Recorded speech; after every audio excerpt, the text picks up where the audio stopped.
Karena sudah fitrahnya setan bersama tentaranya, hizbus syaiton, dari kalangan orang kafir dan munafik. Umat Islam itu radikal, umat Islam itu ekstrim, umat Islam itu teroris, umat Islam itu anti kesatuan, anti bineka, anti toleransi. Itulah fitnahan-fitnahan. Mereka katakan umat Islam itu kolot, ketinggalan zaman, ya. Nah, masyarakat muslimin, dengan mulut-mulut mereka akhirnya bisikan-bisikan, rayuan-rayuan mereka ini termakan oleh sebagian kaum muslimin yang akhirnya menjadi orang-orang munafik, orang Islam tetapi benci kepada Islam. Alhamdulillah, nahmaduhu wa nasta'inuhu wa nastaghfiruh. Wa na'udzu billahi min syururi anfusina wa min sayyiati a'malina. Man yahdihillahu fala mudilla lahu wa ma yudlilhu fala hadiyalah. Asyhadu an la ilaha illallah wahdahu la syarika lah. Wa asyhadu anna Muhammadan abduhu wa rasuluhu alladzi la nabiyya ba'da. Allahumma salli wa sallim ala nabiyyina Muhammad wa ala alihi wa sahbihi ajma'in. Faqala Allah Ta'ala fil Qur'anil Karim, a'udzu billahi minasy syaithanir rajim. Ya ayyuhalladzina amanu taqullaha haqqa tuqatih wa la tamutunna illa wa antum muslimun. Amma ba'du, asyrul muslimin, usikum wa iyaya bitaqwallah faqad fazal muttaqun. Kama qala Allah Ta'ala, inna akramakum indallahi atqakum. Masyaallah muslimin, sidang jamaah Jumat rahimakumullah. Di kesempatan Jumat yang berkah ini, insyaallah kita akan mentadaburi ayat-ayat maupun hadis Rasulullah sallallahu alaihi wasallam berkaitan tentang penyakit umat yang menjangkiti kaum muslimin. Penyakit yang lebih parah daripada penyakit corona. Penyakit yang bukan hanya sekedar mematikan jasad, tetapi penyakit yang bisa mematikan ruh sebagai inti daripada manusia itu sendiri,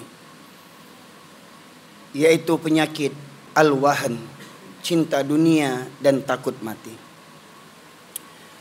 Dari Thauban radhiyallahu anhu, Rasulullah sallallahu alaihi wasallam bersabda, yushikul umamu an tada'a alaikum kama tada'al akalatu ila qas'atiha. Faqala qail, wa min kilatina nahnu yawma idzin ya Rasulullah? Qala bal antum katsir walakinnakum kagutha'is sail. Wala yanza'anallahu min suduri aduwikum mahabbata minkum wala yaghzifanallahu fi qulubikumul wahn. Wa qala qail, wa mal wahn ya Rasulullah? Hubbud dunya wa karahiyatul maut. Rawahu Abu Dawud wa Imam Ahmad. Masyaallah muslimin yang dirahmati oleh Allah, dalam hadis itu Rasulullah bersabda yang artinya, akan datang nanti suatu masa akan nyaris kalian umat Islam akan diperebutkan oleh berbagai kaum yang membenci, memusuhimu, seperti mana orang-orang lapar memperebutkan makanan. 1400 tahun yang lalu ketika Rasulullah sebagai pemimpin kaum muslimin, di mana Islam ketika itu masih dalam puncak kejayaannya, namun di antara mukjizat Rasulullah sallallahu alaihi wasallam yang Allah anugerahkan adalah beliau bisa menyampaikan kabar apa yang belum beliau diciptakan, sebelum beliau ada, bahkan setelah beliau tiada. Nah, salah satunya hadis ini yang seperti mana saya sampaikan tadi, Rasulullah memberikan gambaran, Rasulullah menyampaikan kepada para sahabat tentang kondisi umat Islam di suatu zaman nanti. Rasulullah menegaskan nyaris hampir semua golongan-golongan yang memusuhi Islam bersatu dengan berbagai macam cara untuk memperebutkan kalian seperti mana orang-orang lapar memperebutkan makanan. Maknanya dalam kalimat ini adalah musuh-musuh Islam itu semuanya berlomba berpacu untuk menghancurkan, untuk memerangi Islam dengan berbagai macam cara. Hingga akhirnya umat Islam menjadi serpihan-serpihan kecil. Hingga akhirnya umat Islam terpecah belah. Hingga akhirnya umat Islam tak memiliki kekuatan. Lantas ada sahabat yang bertanya, apakah ketika itu umat Islam jumlahnya sedikit wahai Rasulullah? Rasulullah menjawab, bahkan ketika itu kalian jumlahnya banyak, kalian mayoritas dalam negeri itu, tapi banyaknya kalian seperti buih di atas air. Dan Allah cabut rasa takut musuh-musuh terhadap kalian.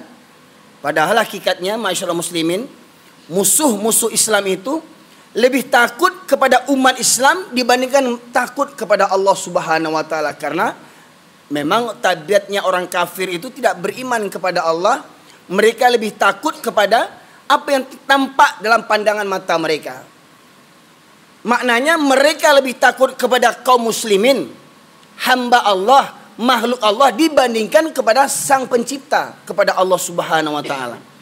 Itulah kadar keyakinan orang-orang kafir yang lebih takut kepada manusia dibandingkan kepada Allah Subhanahu wa taala. Rasul menegaskan tadi, Allah cabut rasa takut musuh-musuh terhadap kalian. Maknanya bukan karena orang kafir itu hebat. Amerika hebat, Israel hebat, Cina komunis hebat. Ya, bukan karena mereka hebat, tetapi Allah cabut rasa takut kepada kita ini dari musuh-musuh kita.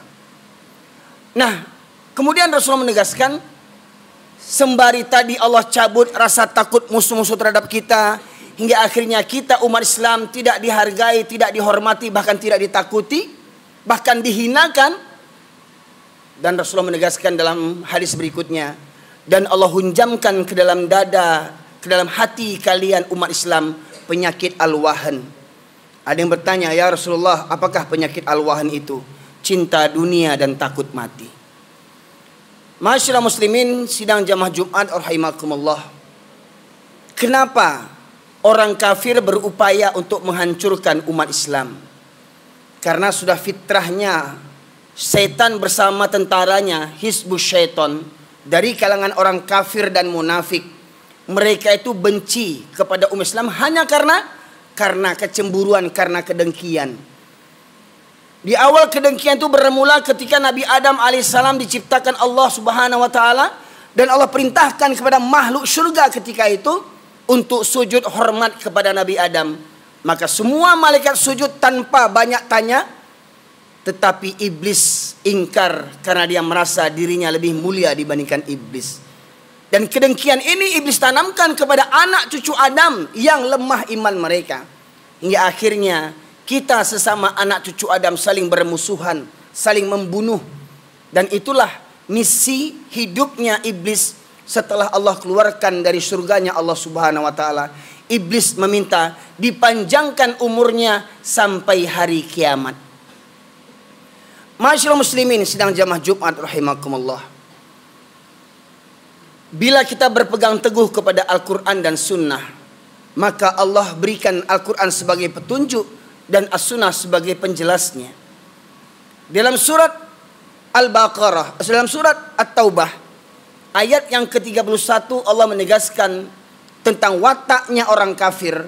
A'udzubillahi minasyaitonirrajim. Yuridu liyutfi'u nurallah biafwahihim. Mereka ingin memadamkan cahaya Allah. Mereka ingin memadamkan agama Allah. Mereka ingin menghancurkan agama Allah dengan mulut-mulut mereka. Maknanya apa? Dengan fitnahan-fitnahan mereka, dengan ajaran-ajaran sesat mereka. Ya. Mereka akan mengatakan umat Islam itu radikal, umat Islam itu ekstrim, umat Islam itu teroris, umat Islam itu anti kesatuan, anti bineka, anti toleransi. Itulah fitnahan-fitnahan. Mereka katakan umat Islam itu kolot, ketinggalan zaman. Ya. Nah, masyarakat muslimin, dengan mulut-mulut mereka, akhirnya bisikan-bisikan, rayuan-rayuan mereka ini termakan oleh sebagian kaum muslimin yang akhirnya menjadi orang-orang munafik, orang Islam, tetapi benci kepada Islam. Allah juga menegaskan dalam surat Al-Baqarah 120. Walan tarada ankal yahudu walan nasara hatta tattabi'a millatahum. Orang Yahudi dan Nasrani tidak akan pernah rela, tidak akan pernah senang kepada kalian umat Islam sampai kalian mengikuti millah agama atau tata cara hidup mereka. Jadi program mereka bukan hanya sekedar memurtadkan, bukan hanya mengajak kita pindah agama, tetapi bagaimana supaya kita murtad dari agama kita. Dengan cara apa? Dengan cara kita bangga meniru-niru gaya-gaya orang kafir. Contoh, lihat pemuda hari ini. cara gaya rambutnya meniru gaya orang-orang kafir. Ingin seperti artis, ingin seperti bintang film. Dan kebanyakan artis dan bintang film itu semuanya terlahir daripada orang-orang kafir. Kita dengar yang namanya Hollywood, pusat pembuatan film di Eropa. Kita dengar namanya Bollywood, pusat pembuatan film di India. Itu yang sering ditontonkan kepada generasi muda kita. Hingga akhirnya banyak generasi muda bercita-cita ingin seperti penampilan para artis, masyiral muslimin. Hingga akhirnya dalam kehidupan kita pun, dalam berumah tangga, banyak orang-orang Islam meniru gaya-gaya orang kafir. Jadi masyiral muslimin, orang kafir Yahudi dan Nasrani, mereka tidak akan pernah rela kepada kita umat Islam sampai kita ini meniru-niru tindak tanduk agama mereka. Contoh, kalau dulu kita mengenal, kita mengetahui orang Nasrani itu sembahyangnya, beribadahnya, kebaktiannya seminggu sekali di hari Ahad saja. Nah ternyata tabiat orang Nasrani ini banyak ditiru oleh orang Islam. Banyak orang-orang Islam, laki-laki muslim yang hanya sholat di hari Jumat saja. Ada orang Islam yang sholatnya seminggu sekali. Hari Jumat saja sholatnya. Kalau ditanya kenapa kamu sholat seminggu sekali? Daripada nggak ada. Bagaimana mungkin Islam 7 keturunan sampai sekarang nggak ngerti-ngerti. Bahkan anehnya yang sering meninggalkan sholat ini bergelar sebagai suami, bergelar sebagai ayah. Ada ayah orang, ayah dari anak-anak kaum muslimin, dia menjadi ayah orang, tetapi sholatnya seminggu sekali, masyaallah muslimin. Ini orang Islam yang meniru orang-orang kafir. Gaya hidup, gaya pakaian, ya. Banyak para pemuda gandrung dengan lagu-lagu, dengan musik-musik, tapi jauh daripada Al-Quran. Bangga meniru gaya orang kafir dengan telinga yang diberi subang yang besar, dengan muka ditato, tetapi kalau berpenampilan ya muslim, pakai baju muslim, wah dikatakan sok alim, sok suci, ya. Masyaallah muslimin yang dirahmati Allah. Nah, kemudian dalam surat Al-Baqarah 217 Allah menegaskan, wala yazaluna yuqatilunakum hatta yarudukum an dinikum istata'u. Mereka orang-orang kafir tidak pernah berhenti memerangi kamu sampai kamu murtad dari agamamu, seandainya mereka sanggup melakukan itu.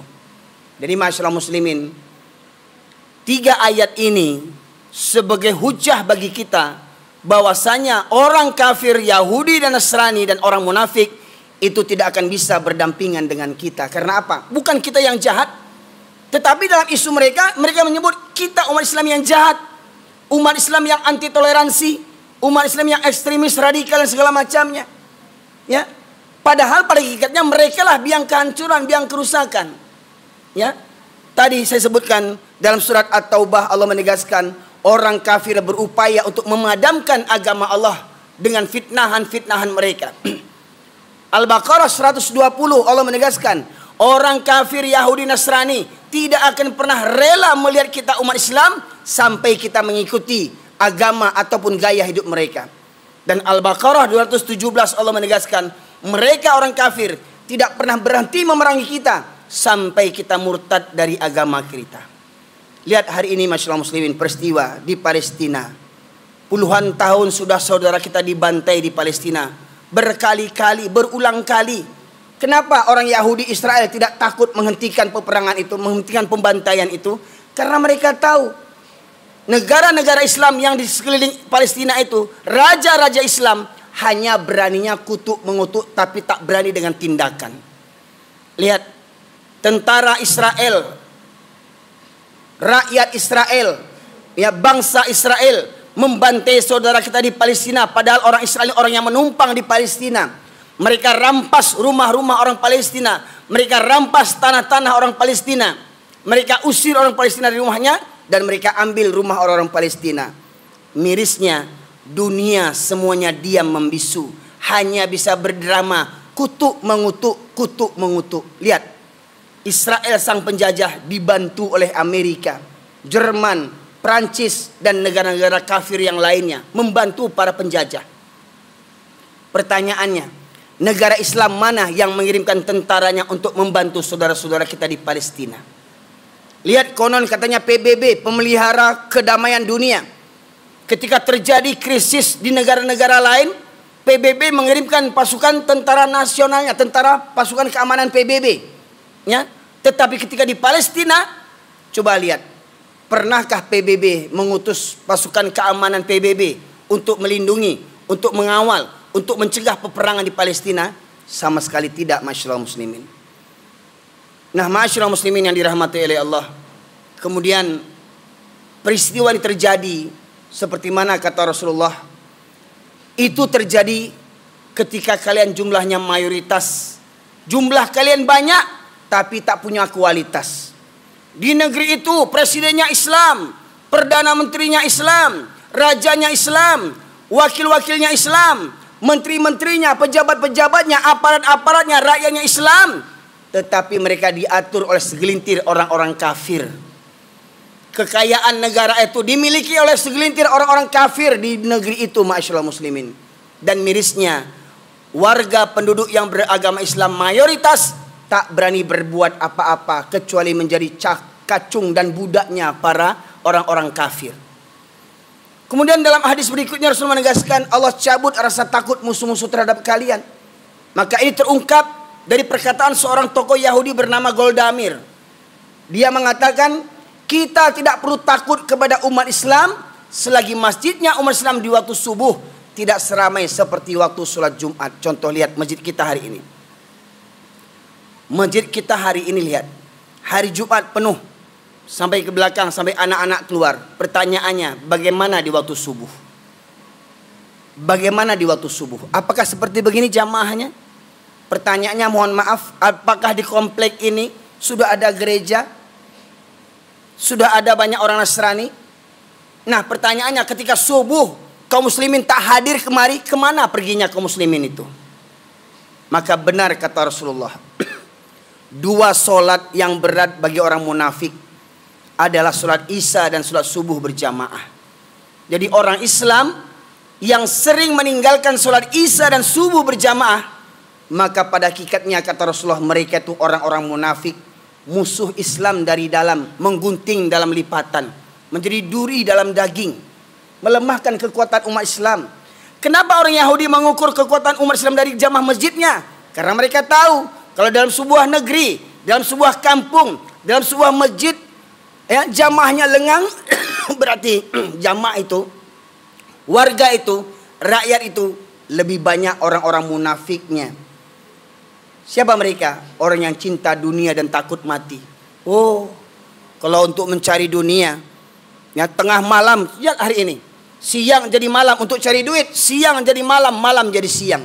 Gunung kan didaki, lautan diseberangi, tapi miris surau terlewati. Sidang jamaah Jumat rahimakumullah, begitulah gambar umat Islam hari ini. 8 perkara yang bisa menjadi Tuhan bagi manusia. Apabila itu terjadi, maka kelak negeri itu akan hancur agama Islamnya. Dalam surat At-Taubah ayat yang kedua, ayat ke-41, ya, At-Taubah 24, Allah menegaskan, Qul in kana aba'ukum wa abna'ukum wa ikhwanukum wa azwajukum wa ashiratukum wa amwalun iktaraftumuha wa tijaratan takhshawna kasadaha wa masakin tardawnaha. Ada 8 perkara apabila bapak-bapakmu, saudara-saudaramu, anak-anakmu, istri-istri atau suamimu, sanak familimu, harta kekayaan yang kamu cari, perniagaan, pekerjaan sawah ladang yang kamu khawatirkan kerugiannya, dan rumah tempat tinggal yang kamu cintai. Ahabba ilaikum minallah wa rasulih wa jihadin fisabilih. Apabila semua itu lebih engkau cintai daripada Allah dan Rasulnya serta berjihad di jalannya, maka tunggulah sampai Allah mendatangkan keputusan dan azabnya, dan Allah tidak memberi petunjuk kepada orang-orang yang fasik. Ingat, 8 perkara tadi bisa menjadi Tuhan selain daripada Allah. 8 perkara tadi. Kapan dia bisa menjadi Tuhan selain daripada Allah? Yang pertama tadi, orang tua. Yang kedua, anak. Yang ketiga, saudara kakak beradik. Yang keempat, istri ataupun suami. Yang kelima, sanak famili, keluarga kita. Yang keenam, harta kekayaan yang kita buru, yang kita cari, yang kita bangga-banggakan, yang kita pamer-pamerkan. Yang ketujuh, perniagaan, pekerjaan, bisnis kita, sawah ladang kita. Yang kedelapan, rumah tempat tinggal kita. Kapan ini bisa menjadi Tuhan selain daripada Allah? Ahabba ilaikum, apabila lebih engkau cintai daripada Allah dan Rasulnya, serta berjihad di jalannya, maka tunggulah sampai Allah mendatangkan azabnya. Masyaallah muslimin yang dirahmati Allah, pertanyaannya, apa yang menyebabkan seorang laki-laki muslim malas datang ke masjid? Apa yang menyebabkan itu? Tak lain dan tak bukan 8 perkara ini penyebabnya. Ada orang muslim yang rajin sholat, tapi lebih senang sholat di rumahnya. Maka benarlah kata Rasulullah, 2 sholat yang berat bagi orang munafik adalah sholat Isya dan subuh berjamaah.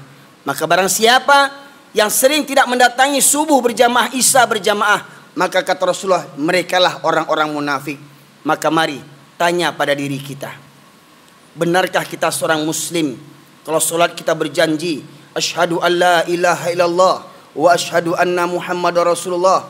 Kalau berzikir kita berkali-kali la ilaha illallah, la ilaha illallah. Dalam solat kita membaca inna solati wa nusuki wa mahyaya wa mamati lillahi rabbil alamin. Solatku, ibadahku, hidup dan matiku hanya untuk Allah. Benarkah itu adanya? Maka tanyalah pada diri kita sendiri sebelum kematian menjemput kita. Fa'tabiru ya ulil albab la'allakum turhamun.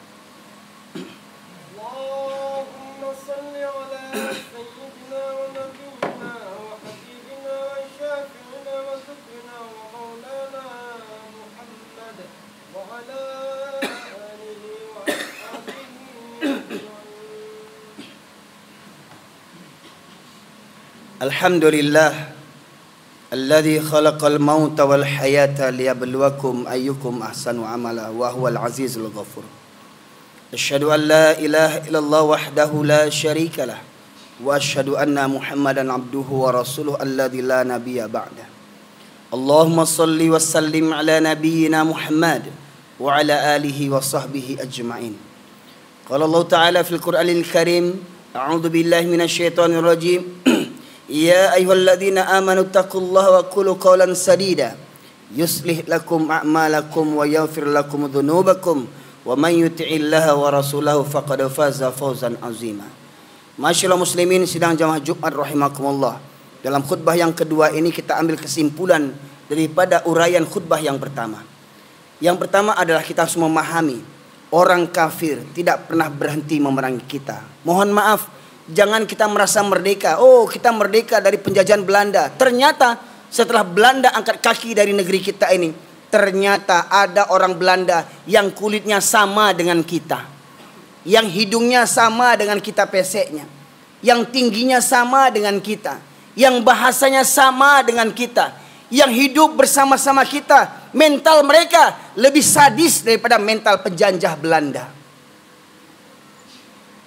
Masyaallah muslimin, lihat, ketika 17 Agustus kita merayakan kemerdekaan, bagaimana kita mensyukurinya? Cukupkah dengan panjat pinang? Dengan hura-hura, dengan joget-joget, dengan musik-musik, kemudian meninggalkan sholat? Masihkah kita mengaku orang yang merdeka? Alangkah gobloknya kita. Orang yang merdeka adalah orang yang terbebas daripada penghambaan kepada makhluknya. Orang yang merdeka adalah orang yang tidak pernah takut kepada manusia. Takutnya hanya kepada Allah Subhanahu wa ta'ala. Betapa banyak jenderal-jenderal berpangkat tinggi tetapi takut kepada orang-orang yang menyogoknya dengan harta, pangkat dan jabatan. Masyaallah muslimin, hingga kita lihat banyak negara-negara Islam dikuasai oleh penguasa-penguasa, pemimpin-pemimpin yang zalim. Yang kedua, masyaallah muslimin, kita harus pahami orang kafir tidak pernah berhenti memerangi kita sampai kita murtad dari agama kita. Lihat, ketika kita tidur, lihat para pemuda kita tak tidur-tidur sampai subuh. Apa yang terjadi? Mereka sibuk dengan handphone mereka. Anaknya sibuk dengan handphonenya, ayahnya sibuk dengan main chipnya, ibunya sibuk dengan Facebooknya. Masyaallah muslimin, senjata handphone ampuh untuk menghancurkan kita Islam sebelum kita diperangi dengan senjata. Yang ketiga, masyaallah muslimin, kekuatan umat Islam diukur daripada jamaah subuhnya. Apabila banyak jamaah subuhnya, berarti kuat jamaahnya, kuat Islamnya. Tetapi apabila lengang jamaah subuhnya, berarti di negeri itu, di kampung itu, banyak orang-orang munafiknya. Orang yang KTP-nya Islam, tapi benci kepada Islam. Yang keempat, semua itu terjadi karena apa? Karena banyak orang Islam hari ini lebih cinta dunia dan takut mati. Oh, kalau saya tidak kerjakan perintah atasan, padahal perintah atasan itu zalim, ya, menzolimi orang lain. Tapi apa? Takut kena pecat, takut kena mutasi. Nanti kalau saya kena pecat, nanti anak istri saya makan apa? Motor ini bagaimana kreditnya? Rumah saya bagaimana? Akhirnya apa? Mereka melaksanakan perintah atasan walau perintah itu bertentangan dengan kehendak Allah dan Rasulnya. Inilah mental umat Islam hari ini. Semoga ini menjadi pertimbangan bagi kita untuk ke depan kita lebih memperhatikan kualitas iman kita. Masihkah kita disebut orang-orang yang beriman, atau tanpa sadar kita menjadi munafik sampai akhir hayat kita. Semoga kiranya Allah ampunkan dosa kita dan kita dijauhkan oleh Allah daripada sifat-sifat kemunafikan. Innallaha malaikatahu yusholluna 'alan nabi ya ayyuhalladzina amanu shallu wa sallimu taslima. Allahumma fil muslimin wal muslimat wal mu'minina wal mu'minat al ahya'i minhum wal amwat innaka qadiyal hajat. Rabbana zalamna anfusana wa illam taghfir lana wa tarhamna lanakunanna minal khasirin. Rabbana la tuzigh qulubana ba'da idh hadaitana wa hab lana min ladunka rahmah innaka antal wahhab. Allahumma arinal haqqa haqqan warzuqna ittiba'ah wa arinal batila batila warzuqna ijtinabah. Rabbana ighfir lana wa liwalidayna warhamhuma kama rabbayana shaghira. Rabbana hab lana min azwajina wa dhurriyyatina qurrata a'yun waj'alna lil muttaqina imama. Rabbana la tu'akhidhna in nasina aw akhtana. Rabbana wa la tahmil 'alaina isran kama hamaltahu 'alal ladzina min qablina. Rabbana wa la tuhammilna ma la taqata lana bih wa'fu 'anna waghfir lana warhamna anta maulana fansurna 'alal qaumil kafirin. Rabbana atina fid dunya hasanah wa fil akhirati hasanah wa qina adzaban nar. Subhana rabbika rabbil izzati amma yasifun wassalamun alal mursalin walhamdulillahi rabbil alamin. Uqimus shalah.